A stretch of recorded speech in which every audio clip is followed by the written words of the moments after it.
Assalamualaikum warahmatullahi wabarakatuh. Selamat malam, salam sejahtera untuk kita semua. Mohon izin pada kesempatan kali ini izinkan saya Muhammad Nur Alfian, NIM 2401301020677 pada kelas AK 303 untuk mata kuliah akuntansi biaya, yaitu dalam rangka ujian tengah semester ganjil. Pada kesempatan kali ini saya akan menjelaskan beberapa materi terkait dengan pertanyaan-pertanyaan pada soal UTS.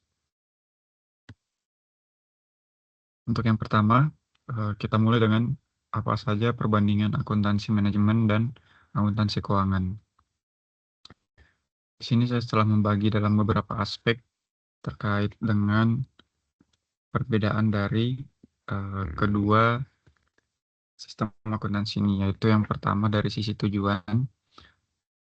Akuntansi manajemen itu memberikan informasi internal untuk pengambilan keputusan, perencanaan, dan pengendalian. Sementara pada akuntansi keuangan, tujuannya itu untuk menyajikan laporan keuangan untuk pihak eksternal, baik itu investor, kreditor, atau regulator. Dan dari sisi pengguna, untuk akuntansi manajemen dia bisa dibilang untuk manajer internal, sedangkan pada akuntansi keuangan dia pada pemakai eksternal. Untuk fokus waktu sendiri pada akuntansi manajemen, dia berorientasi masa depan, yaitu forecast atau budget. Sebaliknya pada akuntansi keuangan, dia laporan pada periode sebelumnya atau periode lalu, yaitu ya. Jadi dia menggunakan data historis. Dan dari sisi peraturan, akuntansi manajemen tidak terikat standar eksternal. Di samping itu, akuntansi keuangan dia harus sesuai dengan PSAK, SFAS, ataupun IFRS.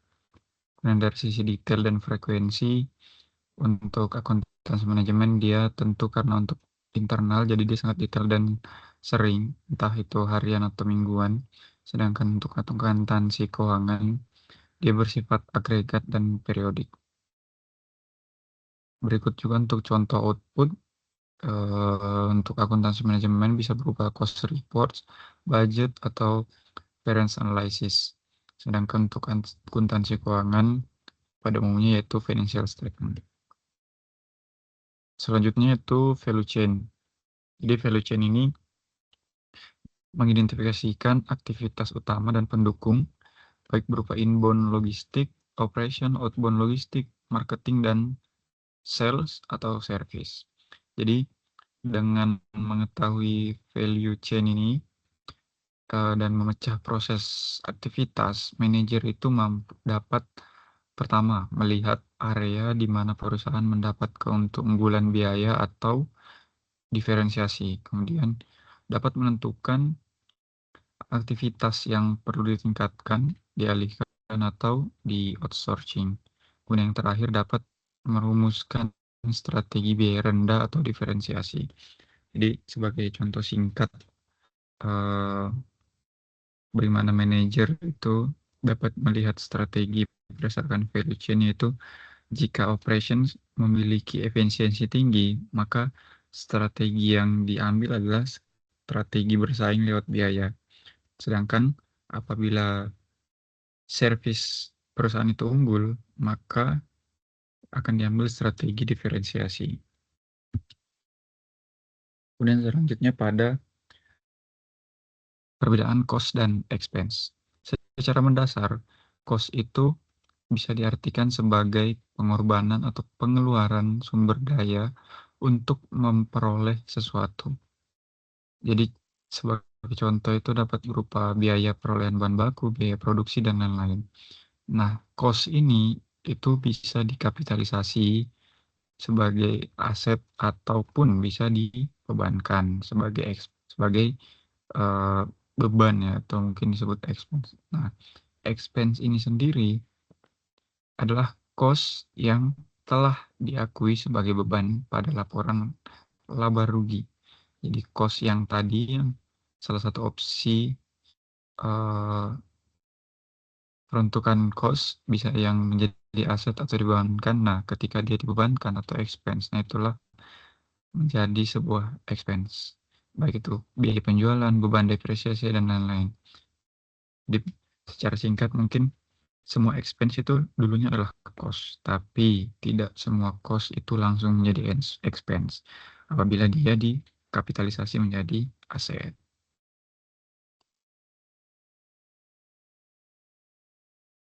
Lanjut dengan siklus akuntansi biaya.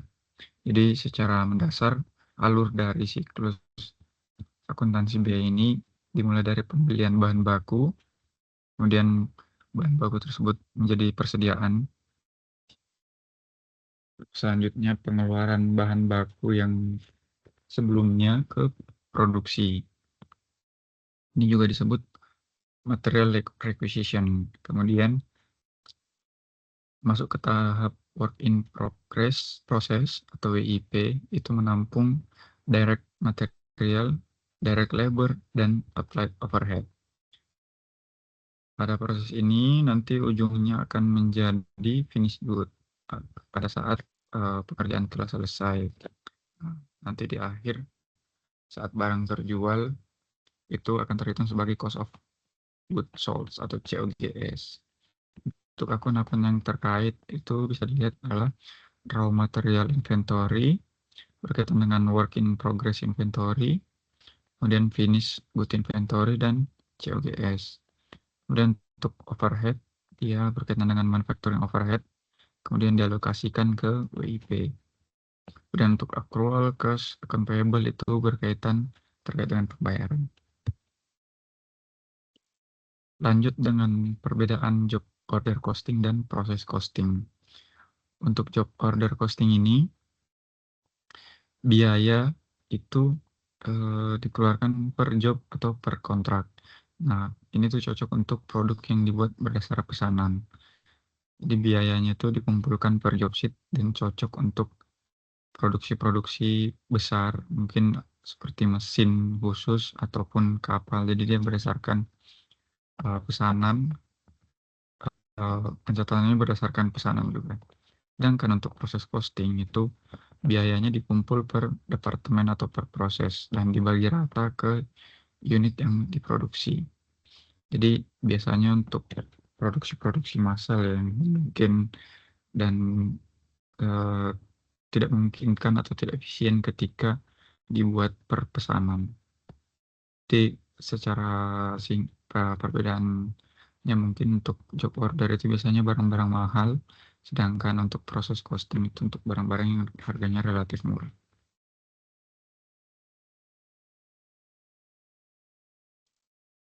Lanjut dengan perhitungan COGM dan laporan pendapatan.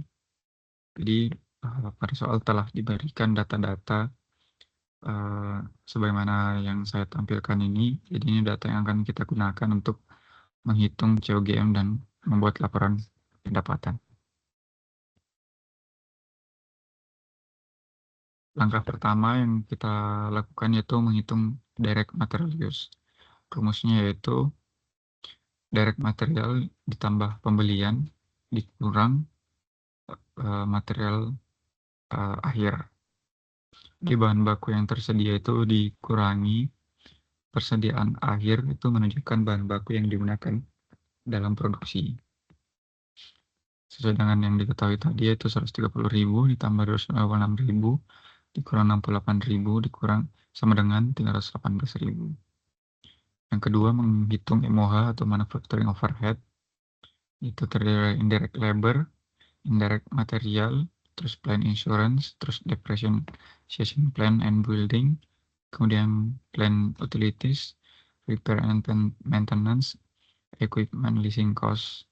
Nah, totalnya itu seluruh biaya pabrik tidak langsungnya itu 224.000. Yang selanjutnya itu menghitung manufacturing cost, yaitu direct material use yang tadi 318.000 itu ditambah direct labor. Kemudian manufacturing overhead itu di total semuanya akan mendapatkan total manufacturing cost.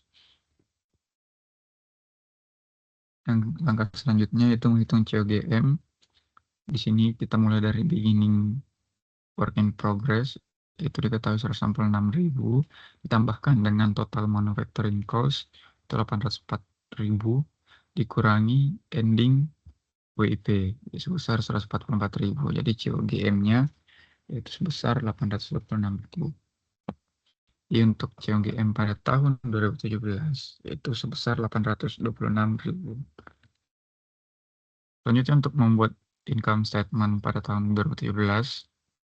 Jadi perhitungan untuk COGS terlebih dahulu, yaitu beginning finished goods, yaitu 246.000. Kemudian COGM 826.000. Kemudian goods available for sale dijumlahkan beginning finished good dan COGM menghasilkan 1.072.000. Kemudian ending finished good-nya itu 204.000. Jadi COGS-nya adalah mengurangkan goods available for sale dengan ending finished goods. Di barang-barang yang tersedia untuk dijual dikurangi dengan persediaan akhir barang jadi itu menunjukkan biaya barang yang benar-benar terjual. Dapat dilihat di sini laporan laba rugi pada tahun 2017. Di secara umum net income pada tahun 2017 yaitu sebesar 140.000. Lanjut. Kita lanjutkan pada jurnal transaksi akuntansi pada Velove, PT Velove. Nah, di sini diketahui saldo awalnya yaitu persediaan bahan bakunya 5.300.000,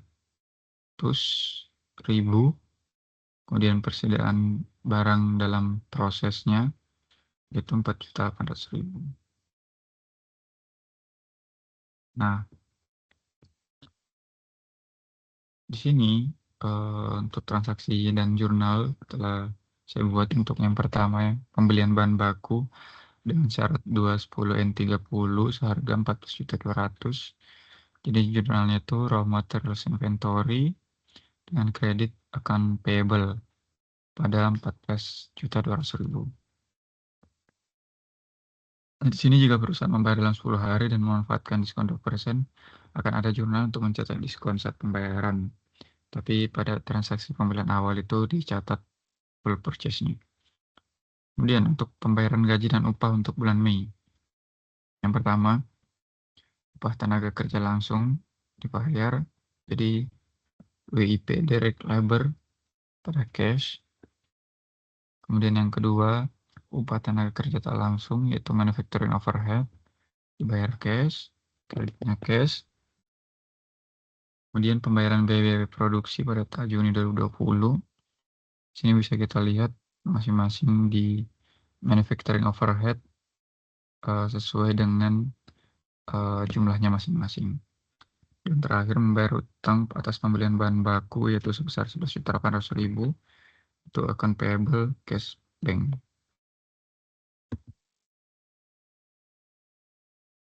Jadi awal account payable dari pembelian itu adalah 14.200.000. Kemudian pembayarannya 11.800.000 menunjukkan pelunasan sebagian. Jadi ada sisa account payable sebesar 2.400.000 itu yang masih terutang. Jika pembayarannya dilakukan dalam periode diskon dan potongan diambil, harus dicatat diskon pembelian. Namun pada soal hanya menyatakan nilai pembayaran 11.800.000 sehingga kita catat sebagai sesuai dengan yang ada di soal. Dan ada pembukuan penyusutan gedung dan mesin pabrik. Jadi ada penyusutan gedung sebesar 305.000 dan penyusutan mesin sebesar 180.000. Nah, jurnal depresiasinya itu depreciation expense building dan depreciation expense machinery. Ini bisa dipisah ataupun digabung.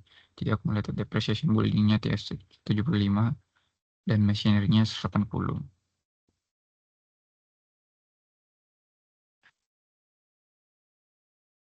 Lanjutkan yang terakhir yaitu job order costing pada Lean Company. Di dalam penjelasan ini saya akan menyajikan jurnal transaksi untuk Lean Company.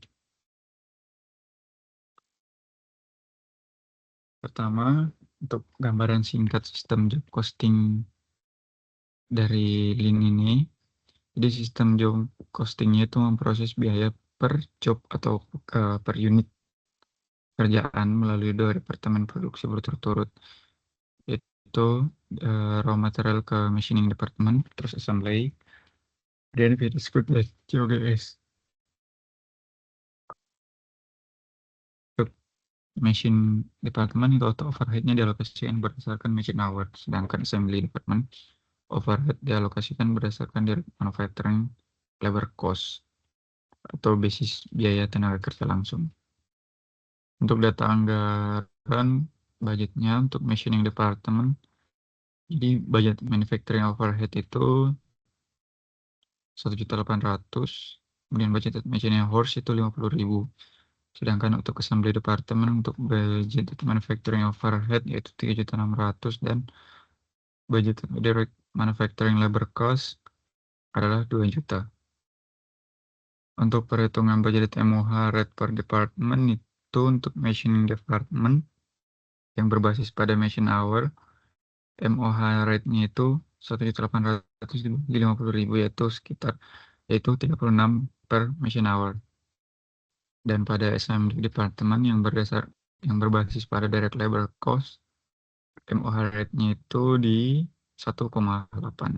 Artinya pada manufacturing overhead assembly 180% dari direct manufacturing labor cost atau $1,8 untuk setiap $1 biaya tenaga kerja langsung. Nah, untuk data aktual pada job 494 pada bulan Februari, di machining department direct material use-nya itu 45.000, direct manufacturing labor cost itu 14.000 dan machine hours itu 2.000. Dan di assembly department itu direct material use sebesar 70.000 dan direct manufacturing labor cost adalah 15.000. Untuk perhitungan MOH-nya yang dialokasikan ke job 494 itu untuk machining department MOH applied-nya itu 36 dikali 2.000 yaitu 72.000, dan pada assembly department MOH applied 1,8 dikali 15.000 atau 27.000. Sehingga total manufacturing overhead dialokasikan ke job 494 yaitu sebesar 99.000. Demikian penjelasan soal-soal UTS yang dapat saya sampaikan. Atas perhatiannya saya ucapkan terima kasih dan juga mohon maaf apabila banyak kekurangan. Saya akhiri. Assalamualaikum warahmatullahi wabarakatuh.